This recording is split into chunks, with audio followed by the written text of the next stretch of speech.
Good day, everyone. So we're reviewing Wetzel's Limnology textbook. This is edition number 4. We're on chapter 15 for the phosphorus cycle, and we're looking at benthic invertebrates and the transport of phosphorus.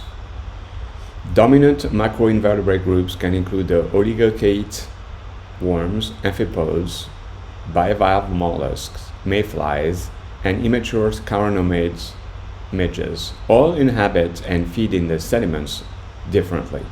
Oligochaete worms feed shallowly on surface sediments and do not burrow extensively. Amphipods inhabit and feed on the rich microbiota and detrital particles at the sediment-water interface. Bivalve mollusks move through and disturb superficial sediments and filter particles from the water. Chironomid larvae feed on superficial detrital particles or filter particles from water as they inhabit tubes within the sediments. Their undulating body movements transport water in and out of these tubes.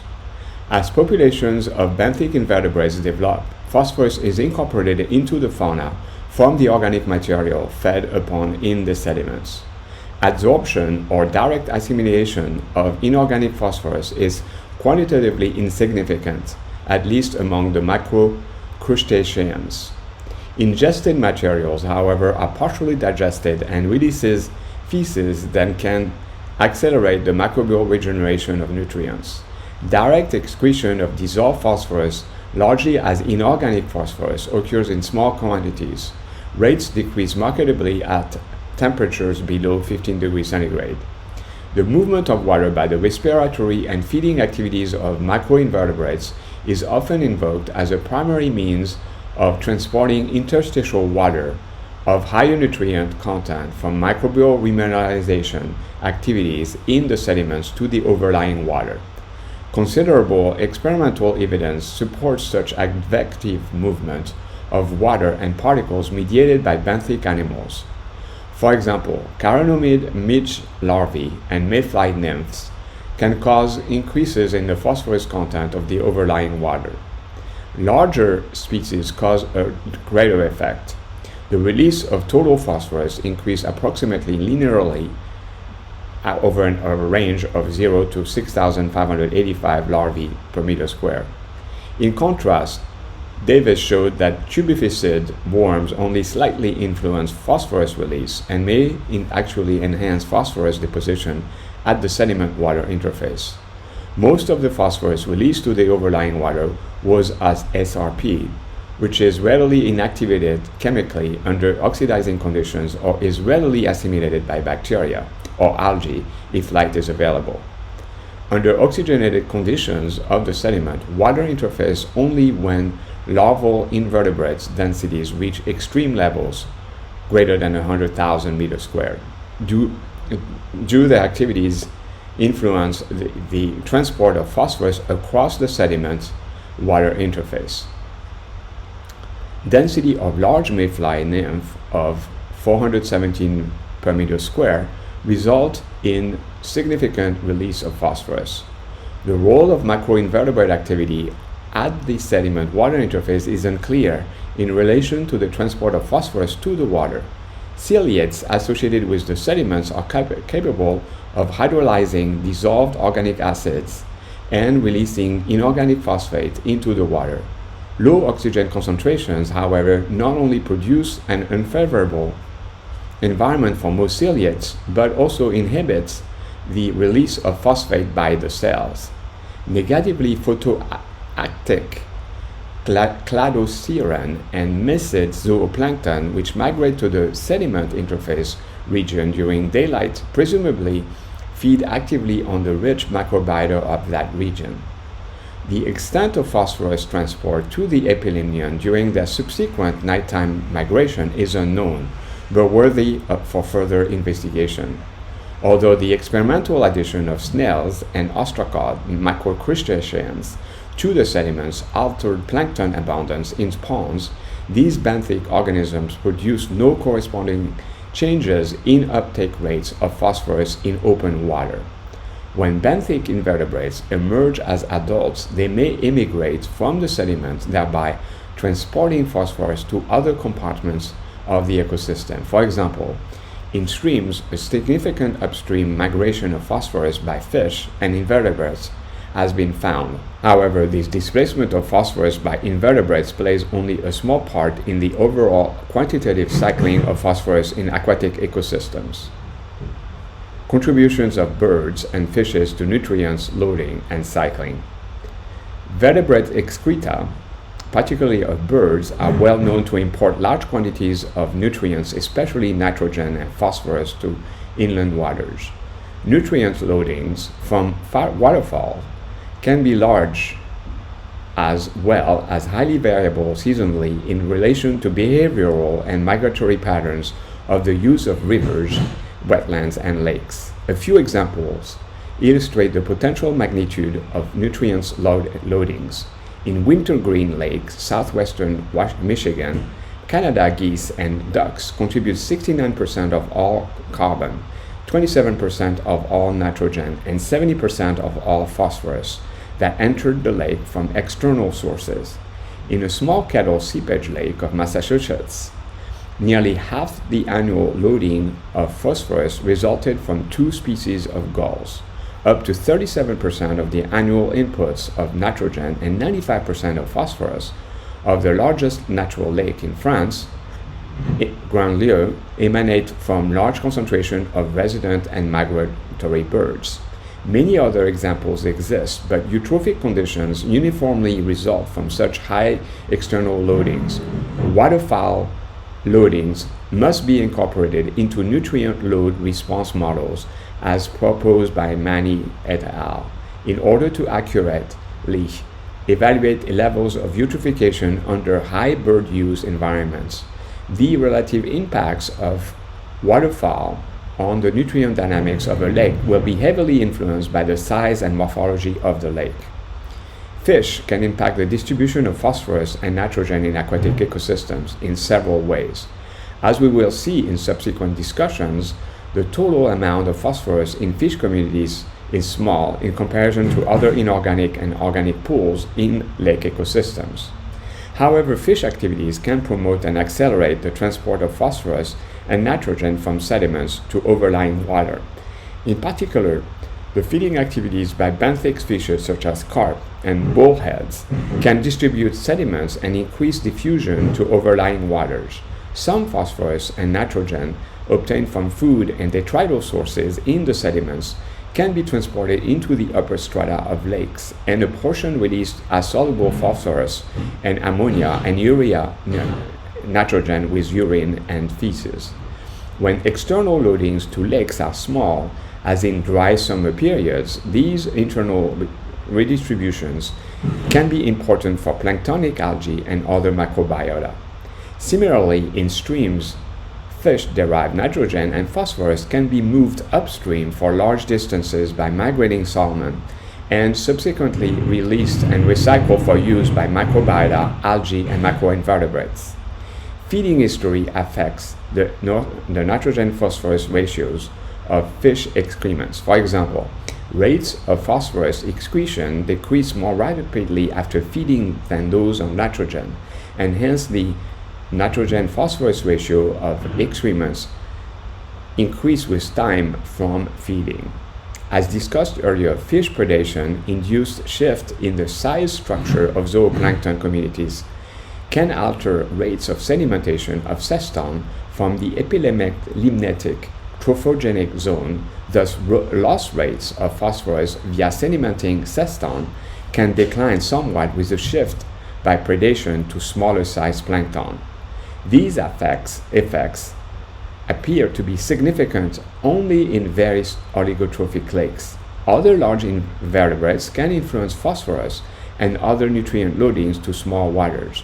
For example, hippopotamuses graze on land at night and defecate considerable amount of leachable phosphorus into lakes and rivers during the day. Moose forage in wetlands and drier upland areas during the summer, which can translocate phosphorus in feces from one area to the other, phosphorus cycling within the epithelium. The classical studies of Ainsley and many subsequent theoretical and applied analysis of The circulation and fate of phosphorus in the open water of oligotrophic epilimnia have shown that phosphorus is very rapidly incorporated into planktonic algae and bacteria. Open water recycling helps limit daily phosphorus losses to sediments. A recent study has focused on rates of movement of phosphorus among biologically important forms in lake water. Two broad classes of investigation have resulted: biotically mediated phosphorus transfer mechanisms and abiotic complexation reactions. The former includes studies on the transfer of phosphorus among cestone and various forms of dissolved phosphorus, including the biotically mediated formation of colloidal phosphorus and the enzyme-mediated utilization of dissolved phosphate esters. The later category includes studies on the absorption and desorption of phosphorus to dissolve humic compounds, colloidal calcium carbonate, and other particles. The early analysis of Frank Rickler and his co-workers have generated a framework that has stimulated considerable further studies of phosphorus dynamics. They proposed a quantitative steady-state model of phosphorus exchanges between different phosphorus pools in epilimnetic water in the summer with the following composition: particulate phosphorus, the fraction removed when the water is filtered through a 0.5 micrometer pore size filter, which contains the bulk of phosphorus. B, reactive inorganic soluble orthophosphate, PO4 3-, which has an extremely short turnover time, especially during the summer. C, a low molecular weight, approximately 250 Dalton, organic phosphorus, or XP, and D, soluble macromolecular colloidal phosphorus of a molecular weight greater than 5 million Dalton. An exchange mechanism predominates between the inorganic phosphates and the particulate fraction, but some phosphorus is excreted by the macroorganisms in the form of the low molecular weight compound, XP. Polycondensation of the low molecular weight compound, XP, produces the high molecular weight colloidal compound. Both fractions, but primarily the later, release phosphate in the soluble inorganic fraction, which then becomes available to the plankton. Figure 15-10 illustrates phosphorus dynamics in an epilimnetic zone in midsummer. Sedimentation of particulate phosphorus as cellular detritus, aggregated colloids, or adsorbed to organic and inorganic cestonic particles represents a slow but continuous loss from the epilimnium. Thus, during the active growth of phytoplankton and heterotrophic bacteria, phosphorus must be continuously replaced through input from influence or from the littoral zone, or recycled before settling. Inorganic phosphate can be released by actively growing as well as senescent cells, enzymatic hydrolysis of polyphosphates, and zooplankton ingestions and subsequent excretions. 15-10. Phosphorus movement within the epilimnetic zone of lakes, elucidating the exchange mechanism between the phosphate and the particulate fractions. Rate constant describing movement between pools indicated by Ki. MW is molecular weight, D is Dalton, XP is a low molecular weight compound, etc. So we have inputs as phosphates and less than 1%.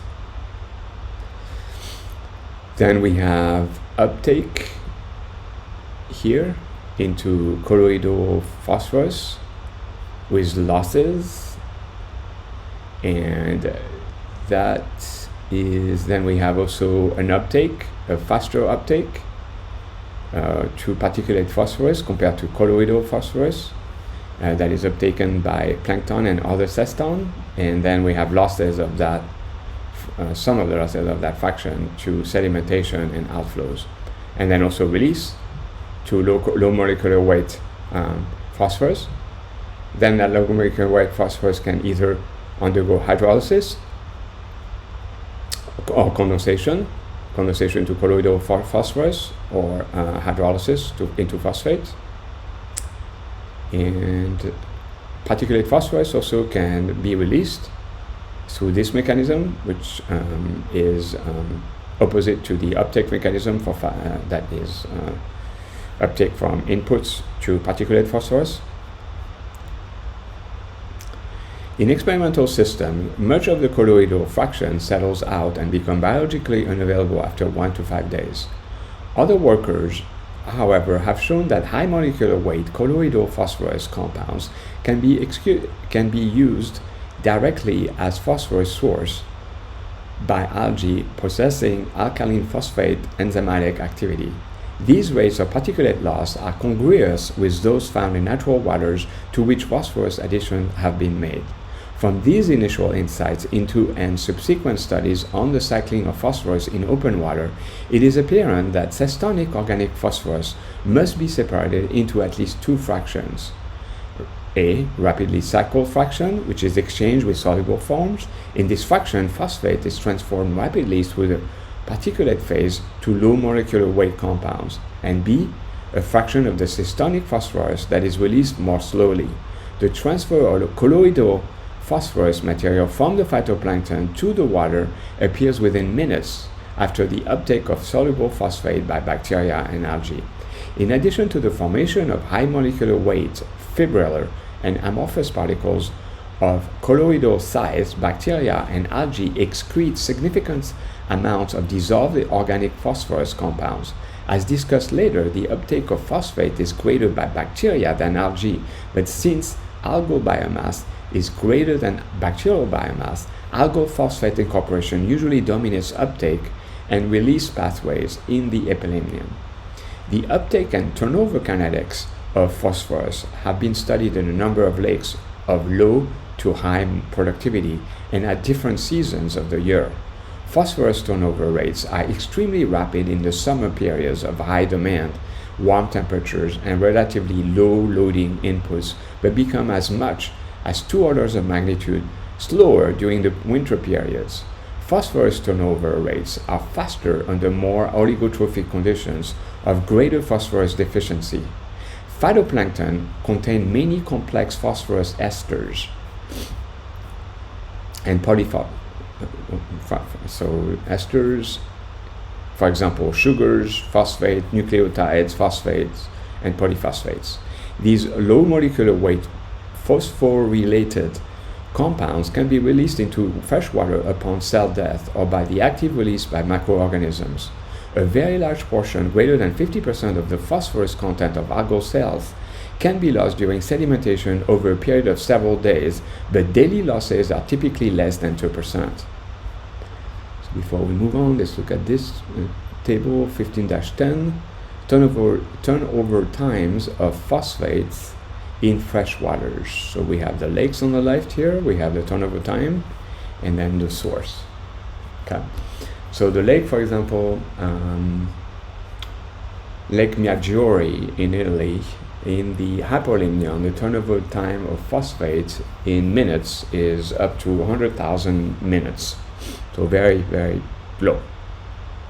However, in the epilimnion of that lake, the turnover time is only 10 minutes. Let's see here, in southern Ontario lakes, in the winter, our turnover time is lower than, and is higher, sorry, than it is in the summer, although the range is pretty high. So the uncertainty is pretty high. Lake Kinneset, Israel, so similar pattern. The winter sees a higher turnover rate than the summer, with a pretty high range. Southern Indian Reservoir in Manitoba, we have quite a range between 150 and 91,000 minutes. Humic lakes in Finland, same pattern. In the summer we have a lower turnover rate of phosphorus than we do in the winter. And so that's it for that. Enzyme-mediated hydrolysis of naturally occurring phosphate esters is one of the most plausible mechanisms for phosphorus regeneration in the epilimnion. Direct enzymatic breakdown of DIP compounds and polyphosphate to DIP compound by relatively non-specific phosphatase activity has been the subject of intensive study. Numerous investigations demonstrate that membrane-bound algal phosphatase activity increases as phosphorus deficiency becomes acute. increases in alkaline phosphatase activity, or APA, under conditions of phosphate limitation, either from increased rates of enzyme synthesis or from depression of pre-existing enzyme, can enhance algal competitive ability by permitting algae to utilize organophosphates or inorganic polyphosphate substrates as alternative phosphorus sources. Although free dissolved alkaline phosphatase is short-lived, substantial quantity of APA can be found in the dissolved phase. The importance of phosphatase activity to phosphorus cycling in lakes is further confounded because bacterial production of alkaline phosphatase occurs in pelagic environments but need not to be induced strictly by phosphate limitation. And that will be it for today, and tomorrow we'll pick it up with soluble APA and APA associated with algae, and I'll see you tomorrow. Thanks for chiming in today, and I'll start this section tomorrow. Bye.